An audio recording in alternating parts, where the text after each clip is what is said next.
What happens when a 7-year-old boy breaks through security at a Michael Jackson concert and reaches for the King of Pop's iconic glove? In 1987, during a sold-out show in Chicago, one brave kid did the unthinkable and made it all the way to the stage. Security was ready to tackle him. The crowd was screaming. Michael was in the middle of his biggest hit. But what the King of Pop did next brought 75,000 people to tears and created a moment so powerful that it changed concert security forever. This is the story of how one homemade glove became part of music history. 7-year-old Danny Rodriguez had been dreaming of this moment for months. Living in a small apartment on Chicago's South Side with his single mother Maria, Danny had discovered Michael Jackson's music through a worn-out Thriller cassette tape he found at a neighborhood garage sale. From the moment he heard Billie Jean crackling through their old boombox, Danny was absolutely mesmerized.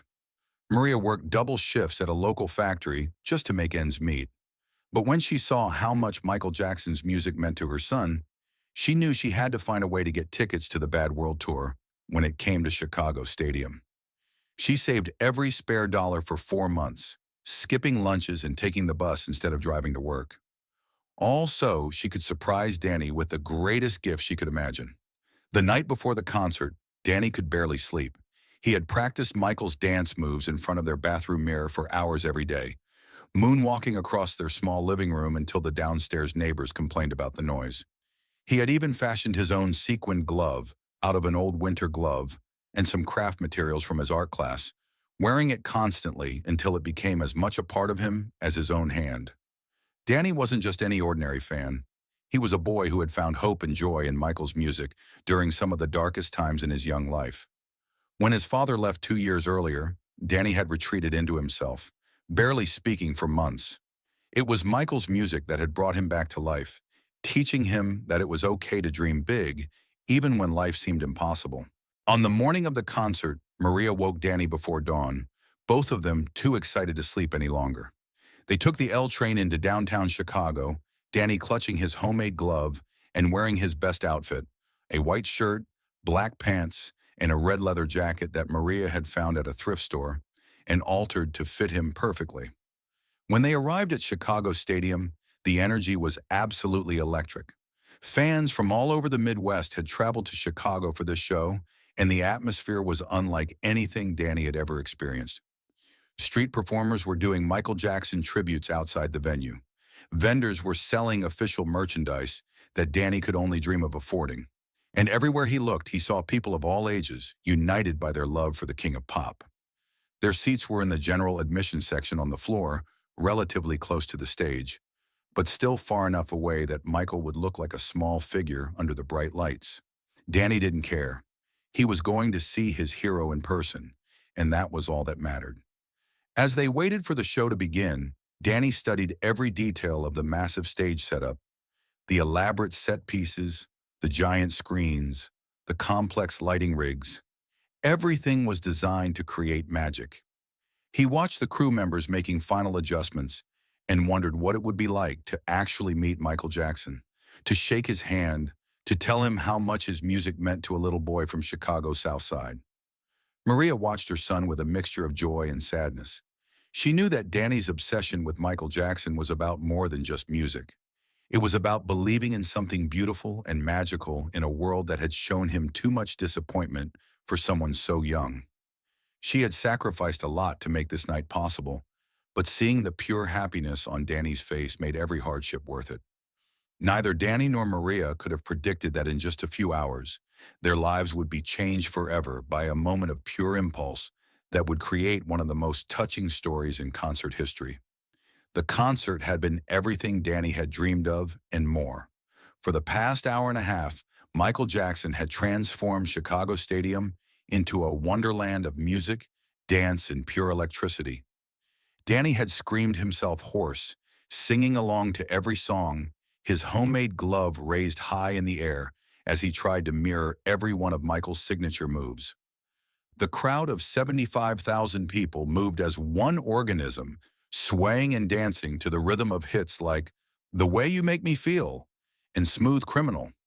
Danny felt like he was part of something bigger than himself, connected to every single person in that massive stadium through their shared love for the man on stage. As Michael launched into Billie Jean, the song that had started Danny's obsession, something extraordinary happened. The king of pop began moving closer to the edge of the stage during his iconic performance, his sequined glove catching the spotlights and sending sparkles of light across the first few rows of fans. Danny was transfixed. This was his moment, his song, and Michael Jackson was now close enough that Danny could see the details of his legendary outfit. The famous glove seemed to glow under the stage lights, and Danny felt an overwhelming urge that he couldn't explain or control. Without thinking, without planning, without considering the consequences, 7-year-old Danny Rodriguez climbed over the barrier. Security immediately noticed the small figure darting across the space between the barrier and the stage. Several guards began moving toward him, but Danny was quick and determined. He had one goal in mind: to touch that glove, to make contact with his hero, to somehow bridge the gap between his small world and Michael's magical universe. The crowd around Danny's section began to notice what was happening. Some fans started cheering for the brave little boy, while others worried about his safety. Maria, Danny's mother, felt her heart stop as she watched her son sprint toward the stage with a determination she had never seen from him before. Michael was in the middle of his legendary Billie Jean performance, completely absorbed in the music and the energy of the crowd. He hadn't yet noticed the small figure approaching the stage, but his security team was now in full alert mode. Multiple guards were converging on Danny's position, and it looked like the boy would be stopped just short of his goal. But Danny had spent months practicing Michael's moves, and his small size worked to his advantage. He dodged between the legs of one security guard and slipped past another who had underestimated how quick a determined 7-year-old could be. The crowd's cheers were growing louder, and some fans near the stage began pointing toward Danny, trying to get Michael's attention. The energy in the stadium was shifting from the controlled excitement of a concert to the unpredictable electricity of a spontaneous moment. Danny reached the edge of the stage just as Michael was executing a perfect spin move. The boy jumped with all the strength his small body could muster, his hands stretched out toward the glove that had captivated his imagination for so many months. For just a moment, it looked like he might actually make contact. His fingertips came within inches of Michael's hand, and the crowd held its collective breath as they witnessed this incredible display of pure, innocent determination. But then reality intervened. Security guards reached Danny just as he was making his leap, and one of them caught him midair, pulling him back from the stage. The boy struggled in the guard's arms, still reaching desperately toward Michael, his homemade glove stretched out as far as his little arm could extend. It was at this exact moment that Michael Jackson finally noticed what was happening, and what he did next would stop the show and create a memory that would last forever. Michael Jackson stopped mid-performance. The music continued for a few seconds as the band, unaware of what was happening, kept playing Billie Jean. But Michael had raised his hand, signaling for everything to halt. The sudden silence that fell over Chicago Stadium was deafening. 75,000 people instantly quiet as they realized something extraordinary was about to happen. Michael walked to the edge of the stage and looked down at Danny, who was still struggling in the security guard's arms, tears streaming down his face as he realized his dream had been crushed. The little boy's homemade glove had fallen to the ground during the scuffle, and he was reaching for it desperately. "Wait," Michael said into his microphone, his voice carrying clearly across the stadium. "Let him go." The security guard looked confused, unsure if he had heard correctly. Concert security protocols were strict. No unauthorized individuals were allowed near the stage under any circumstances. But this was Michael Jackson, and when the king of pop spoke, everyone listened. "Let the boy go," Michael repeated, this time with more authority. "Bring him up here." The crowd erupted in cheers and applause as they realized what was about to happen. Maria, Danny's mother, felt her knees go weak as she watched her son being lifted onto the stage by the same security guards who had just been trying to remove him from the venue. Danny stood on the massive stage, dwarfed by the elaborate set pieces and blinded by the spotlights. For a moment he seemed frozen, overwhelmed by the magnitude of where he was and what was happening. 75,000 people were looking at him, but all he could see was Michael Jackson walking toward him. Michael knelt down to Danny's eye level, bringing himself down to the boy's height. Even through the microphone, The stadium could hear the gentleness in his voice as he spoke to the child who had risked everything just to touch his glove. "What's your name?" Michael asked softly. "Danny," the boy stammered, his voice barely audible even with the powerful sound system. "Danny, that was very brave what you did," Michael said, and the crowd could hear the smile in his voice, "but also very dangerous. You could have been hurt." Danny nodded, still in shock that he was actually talking to Michael Jackson. He pointed to his homemade glove, which a security guard had retrieved and was now holding. "I made a glove like yours," Danny whispered, and somehow his small voice carried across the stadium, creating one of those perfect acoustic moments that only happen in large venues. Michael's face lit up with genuine delight. "You made that yourself? Can I see it?" The security guard handed Danny his creation, and the boy proudly showed Michael the glove he had crafted with such care and love. It was rough around the edges, made from cheap materials, but it represented hours of work and infinite amounts of hope. Michael examined the glove with the seriousness of someone appraising a priceless artifact. "This is beautiful, Danny. You did an amazing job." Then in a moment that would be talked about for decades, Michael Jackson slowly removed his own iconic sequined glove, the one that had become one of the most recognizable symbols in all of popular culture. "I think," Michael said loud enough for everyone to hear, "that we should make a trade." The stadium held its collective breath as Michael handed his legendary glove to 7-year-old Danny Rodriguez, and in return, took the boy's homemade creation and slipped it onto his own hand. What happened next transformed what could have been a security incident into one of the most heartwarming moments in concert history. Michael Jackson, now wearing Danny's homemade glove, stood up and addressed the crowd of 75,000 people. "Ladies and gentlemen, I'd like you to meet my new friend, Danny. He came all the way from Chicago to see us tonight, and he made this beautiful glove himself." The stadium erupted in thunderous applause as Danny held up Michael's sequined glove, still unable to believe what was happening. The little boy's face was radiant with joy, tears of happiness streaming down his cheeks as he realized he was living a dream that was better than anything he could have imagined. But Michael wasn't finished. "Danny, would you like to help me with the next song?" Danny nodded eagerly, and Michael guided him to center stage. "We're going to do Man in the Mirror together," Michael announced, "because Danny here reminded me that sometimes the most important dreams start with the smallest gestures." As the opening chords began, Michael started singing, but when he reached the chorus, he held the microphone toward Danny. The boy's voice was small and shaky, but it carried across the stadium with pure emotion. 75,000 people sang along, creating a choir that included everyone from the little boy on stage to the fans in the highest seats. During the performance, cameras caught Maria in the crowd, sobbing with joy as she watched her son share the stage with his hero. Other parents in the audience were wiping away tears, moved by the display of kindness they were witnessing. When the song ended, Michael hugged Danny, and the embrace was captured by photographers and videographers, becoming one of the most iconic images in entertainment history. The king of pop and a little boy from Chicago's South Side, both wearing each other's gloves, representing everything beautiful about the connection between artists and their fans. Michael then walked Danny to the edge of the stage where his mother was waiting. The security team had brought Maria closer so she could reunite with her son. As Michael handed Danny back to his mother, he said something to her that the microphones didn't catch.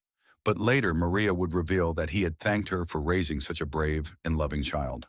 The impact of this moment extended far beyond that single evening.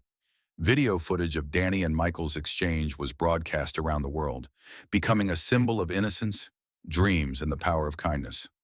The homemade glove that Danny had created became part of Michael Jackson's personal collection, and he was photographed wearing it at several subsequent concerts.